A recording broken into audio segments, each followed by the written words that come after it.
સનાતન હિન્દુ ધર્મના આર્ય સંસ્કૃતિમાં સંત પુરુષોનું મહિમા અપાર અને અગાધ માનવામાં આવે છે. કારણ કે આ સંત મહાપુરુષે પ્રભુના પ્રતિનિધિ તત્વનું સ્વરૂપ છે.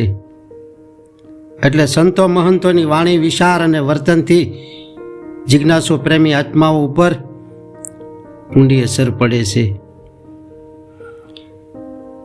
કારણ કે સંત મહાપુરુષો માતાની જેમ કે લાલન પાલન અને પોષણ કરી જીવાત્માઓ માટે એ મોક્ષનું દ્વાર ઉઘાડે છે.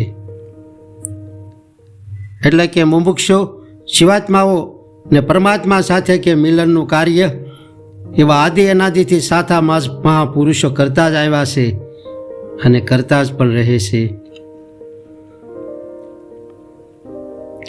આટલું જ નહીં, પણ માનવીય જીવનનું ઉત્થાન અને ઉદ્ધાર માટે સંતોએ પોતાના જીવનને કસોટીની શરણે ચડાવતા એક ડગલું પણ એની પાછું ભર્યું નથી.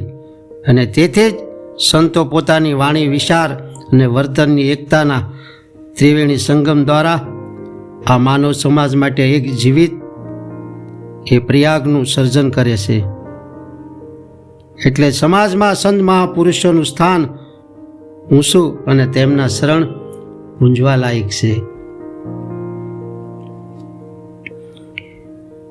કારણ કે સંતોનું હૃદય નવનીત એટલે કે માખણ કરતાં પણ વિશેષ કોમળ હોય છે. કેમ કે માખણ તો પોતાના તાપથી, દુઃખથી દ્રવિત થાય છે. જ્યારે કે સંત મહાપુરુષો સંસારમાં યાદી, વ્યાધિ, ઉપાધિ રૂપી ત્રિવિધિ તાપમાં તપતા જીવ એટલે કે પારકાના દુઃખ જોઈ અને દ્રવિત થઈ જાય છે. એટલે સંત મહાપુરુષોનું સ્થાન ઊંચું છે અને એ સન્માન લાયક છે.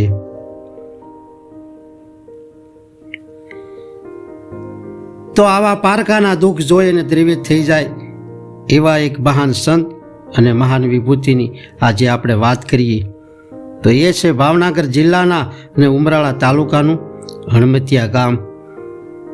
તે રંગોળાથી 6 મીટરના અંતરે એ ગામ આવેલું છે. ત્યાં એક અવધૂત ફકીરની જેમ એક સંત બેઠા છે. એ સંતનું નામ છે કાળુ બાપુ. પણ કે કાળુ બાપુનું અનોખું જીવન છે.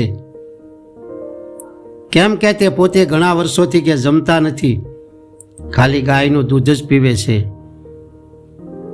પણ કે એવા શરણે આવેલા હજારો લોકોને ભોજન પ્રસાદ લીધા વિના એ જવા દેતા નથી. અને પોતે ખાલી કંતાનના એટલે કે કોથાળાના જ વસ્ત્ર પહેરે છે. પણ કે એવા હજારો દીકરીઓના લગ્ન કરાવી તેમને અનેક પ્રકારના કે વસ્ત્રો અને આભૂષણો પહેરાવે છે. સદા આ સંત નિર્માની અને નિરઅહંકારી બની અને નિજાનંદની મસ્તીમાં મસ્ત બની ને મસ્તી ખેલે છે. અને ત્રીજી વાત એ છે કે પોતે બોલી શકતા હોવા છતાં મૌન વ્રત ધારણ કરી ને બોલીને જેટલા કામ થાય એના કરતાં કે મૌનમાં રહી અને અનેક ઘણા લોક કલ્યાણના કાર્ય કરે છે. કેમ કે સંત બડા પરમારથી શીતલ ઉનકી સાઈ, તાપત બુझावे और की એ તો દે દે અપના રંગ, તાપત બુझावे और की એ તો દે દે અપના રંગ. તો કહેવાય છે કે એક ભાઈને કેન્સર થયેલું અને એના માટે કે ઘણા ઉપચાર એટલે કે ઘણી દવાઓ કરી, પણ એ કેન્સર મટ્યું નહીં અને કે ધીરે ધીરે કરતા છેલ્લા સ્ટેજમાં આવી ગયું. એટલે કે સારા ડૉક્ટરે કે હાથ ખંખેરીને જવાબ આપી દીધો કે આ ભાઈને ઘરે લઈ જાઓ અને થાય એટલે છેલ્લી વેળાની સેવા કરો, આના માટે કોઈ ઈલાજ નથી.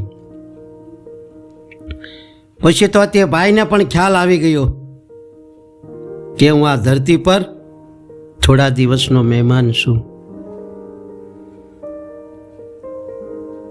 આવો વિચારતા તેમને કે કાળુ બાપુની યાદ આવી.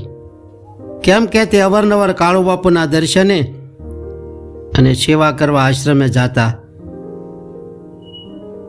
એટલે કાળુ બાપુના દર્શનનો શુદ્ધ ભાવ જાગ્યો. એટલે તેમણે સર્વ પરિવારજનોને વાત કરી કે મારી એક ઈચ્છા છે કે મારે કાળુ બાપુના દર્શન કરવાની, પછી હું રહું કે વહી જાઉં એની મને કોઈ ફિકર નથી. પછી તો કહેવાય છે કે ભાઈ હણમત્યા કાળુ બાપુના દર્શન કરવા ગયા. ત્યારે કે કાળુ બાપુને મુનિ બાપુના આશ્રમના ભોંયરામાંથી કે બહાર નીકળવું. 4:31 બાપુને બહાર આવવાનું થયું. એટલે બાપુ બહાર આવી અને કાળુ બાપુ કે નિજાનંદની મસ્તીમાં મસ્ત બની અને પોતાના આસને બેઠા. ત્યારે કે બરાબર એ જ ટાઈમે એ ભાઈને કાળુ બાપુના દર્શન થયા. એટલે દંડવત પ્રણામ કરી અને બેઠા અને કાળુ બાપાની સામે કે ટગર ટગર જોયા કરે છે. આજે એ કાળુ બાપુના દર્શન કરી અને કાળુ બાપુના દર્શનને પીવે છે. એટલે કે તેમનું દુઃખ દર્દ મટી અને આંસુના રૂપમાં આંખમાં આવી અને એ ધીરે ધીરે વહે છે. પણ કાળુ બાપુ પાસે તો મનની સાધના, એટલે તે તનની જાણે અને મનની જાણે આંસુની ભાષા. એટલે તે આંસુને જોતા જ કાળુ બાપુને કે કરુણાની વાદળી સડી. પણ કે જેમ અષાઢ મહિનાની વાદળી સડે ને સૂકી ધરતી અને વ્યાકુળ જીવજંતુને જોઈ અને વરસીને એ સૂકી ધરતીને જેમ લીલી સમ બનાવે છે, એમ કાળુ બાપુના ભીતરમાં કે કરુણાની વાદળી સડી અને આવેલા એ ભાઈની દુઃખ વેદનાની વ્યાકુળતા જોઈ અને કાળુ બાપુએ કે કરુણાનું કિરણ એ ભાઈ પર ફેંક્યું. પણ કે એ કિરણ પડતા જ એ ભાઈની જે અંદર કેન્સરની ગાંઠ હતી તે ધીરે ધીરે ગળવા લાગી. પણ જેમ બરફના ટુકડા પર કે સૂર્યનું કિરણ પડે અને એને ગાળીને પાણી બનાવી દે, એમ કેમ જોત જોતામાં જે ભાઈની ગાંઠ ગળી ગઈ અને કે ભાઈ સાવ સાજા થઈ ગયા. તો જુઓ તો ખરા સંતોની કરુણાનો અને કૃપાનો મહિમા. એટલે જ કહેવાય છે કે જ્યાં દવા કામ ન આપે ત્યાં દુઆ કામ આપે છે. કેમ કે જ્યાં વિજ્ઞાન પૂરું થાય છે ને ત્યારે શ્રદ્ધા અને વિશ્વાસ કામ કરે છે. પછી તો કહેવાય છે કે ભાઈ સાવ સાજા થઈ ગયા અને કાળુ બાપુના આશીર્વાદથી કે ખેતીનું કામ કરવા લાગ્યા. એટલે જ આજે હણમત્યા અનેક શ્રદ્ધાળુનું આસ્થાનું એક કેન્દ્ર બની ગયું છે. એટલે જ દાસ સતાર જેવા અનુભવી મહાપુરુષો પોતાની અનુભવ વાણીમાં કહે છે કે સેવા ભક્તિ કળી કાળમાં ઉત્તમ ધર્મ ગણાય. અનુરાગી થઈ વર્તે જગતમાં તો બંધન મુક્તિ થાય. અનુરાગી થઈ વર્તે જગતમાં તો બંધન મુક્તિ થાય. તો આવા સેવા ભક્તિના ઉત્તમ ધર્મને કાળુ બાપુ ભરેલા છે. કેમ જે તેમણે આ કળીકાળમાં સત્તાધારમાં ગુરુ શામજી બાપુના આદેશથી પાડાપીઠની કે ઘણા વર્ષો સેવા કરી અને પછી કાળુ બાપુ મુનિ બાપુના ધૂણે એટલે કે હણમત્યા મુનિ બાપુના આશ્રમમાં આવેલા છે. એટલે તે અનુરાગી થઈ અને આ વર્તે જગતમાં એ બંધન મુક્તિ થાય અને બંધન મુક્ત એ બીજાને કરી શકે. એટલે જ કહેવાય છે કે દીપક બોલે નહીં પણ પ્રકાશ એનો પરિચય આપે છે. એવી જ રીતે કાળુ બાપુ મૌન વ્રત ધારી છે, એટલે તે બોલતા નથી પણ તેમના આશ્રમમાં સેવા ભક્તિ અને ભજન ભોજનનો જે પ્રકાશ છે તે જ તેમનો પરિચય છે. કેમ કે આવા પરમ કૃપાળુ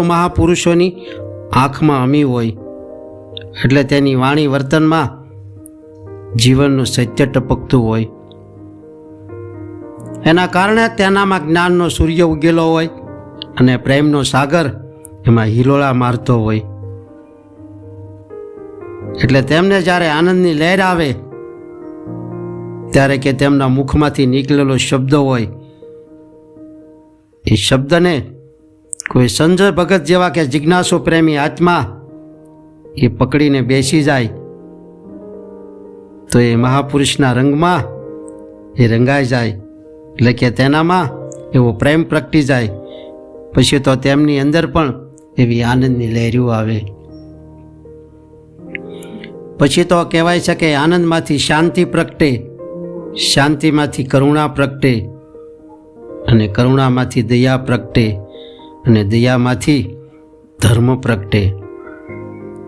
કેમ કે ગોસ્વામી તુલસીદાસજી મહારાજજી જેવા અનુભવી મહાપુરુષ પણ કહે છે કે દયા ધર્મ કા મૂલ હૈ, પાપ મૂલ અભિમાન, તુલસી દયા ન છોડીએ જબ લગી ઘટ में प्राण, તુલસી દયા ન છોડીએ જબ લગી ઘટ में प्राण. પછી કહેવાય છે કે આવો દયાવાન વ્યક્તિ કે જ્યારે સત્ય ધર્મની ધજા લઈ અને કોઈ પ્રેમી ભક્તોની સાથે કે મહાપુરુષની આજ્ઞા મુજબ આ જગતમાં નીકળી જાય છે તો તેની ગામડે ગામડે તેમની વધાઈઓ થાય છે. કેમ કે તેમની પાસે દયા ગરીબીને સેવા ભક્તિરૂપી ધજા હોય છે.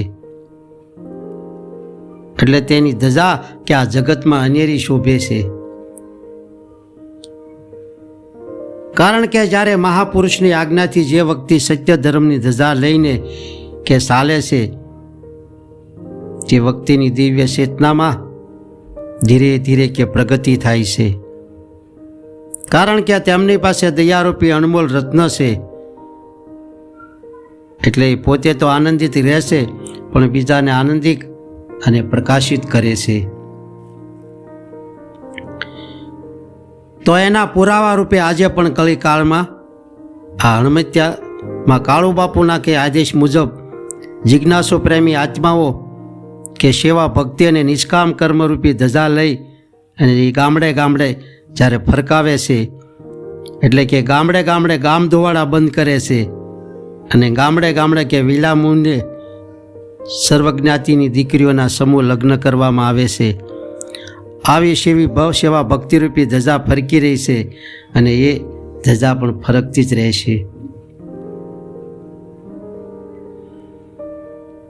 કેમ કે કાળુ બાપુનો એક જ આદેશ છે કે વાલા જીવન વિકાસ એટલે કે નિર્મળ પ્રેમનો વિકાસ માટે જીવનને ઉજ્જવળ બનાવવા માટે સેવા ભક્તિ અને નિષ્કામ કર્મ કરતા રહો. કારણ કે ભૂમિ અને ભાગ્ય એક જ સ્વભાવના છે. એટલે જેવું વાવશો તેવું લણશો. એટલે જીવનમાં કેવી મોસમ લેવી એ આપણા હાથની વાત છે. કારણ કે ઉકોડો તો આપોઆપ વધે છે પણ બગીચાને બનાવવો પડે છે. આવી રીતે કે કાળુ બાપુનું કહેવાનું થાય છે કે વાલા જીવનમાં કંઈ મેળવવું હોય તો તેના માટે લડવું પડે. કારણ કે તમને જે ગમતું હોય એ બીજાને ન ગમતું હોય. એટલે જ્યારે તમે શુભ કાર્ય કરવાની શરૂઆત કરો ત્યારે એ બધા તમારો વિરોધ કરે.